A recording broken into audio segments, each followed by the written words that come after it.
Salutare, bun, am găsit la un nou episod. Azi vă face un tutorial cum puteți să aveți foarte mulți bani în FNAF 6. Păi, ce puteți să faceți?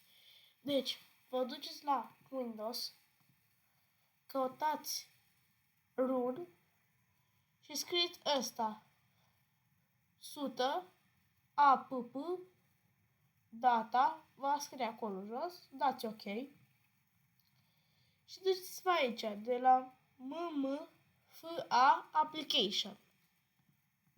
Și vedeți FNAF 6. Vă duceți la Windows, căutați notițe, Notepad, faceți într-un fel așa, îl luați și îl puneți aici. Și dacă eu mă duc aici și scriu money, o să scriu atât. 100.000. Mă duc pe X, dau save, închid ce nu am eu nevoie și mă duc pe FNAF. Și odată ce am intrat pe FNAF,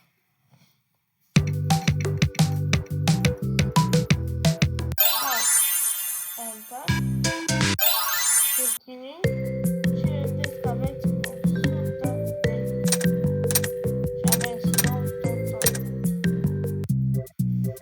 Eu am fost Dragoș, dacă mai vreți tutoriale cu FNAF, apăsați like și subscribe, o scrie și acolo sus. Și noi ne vom auzi data viitoare.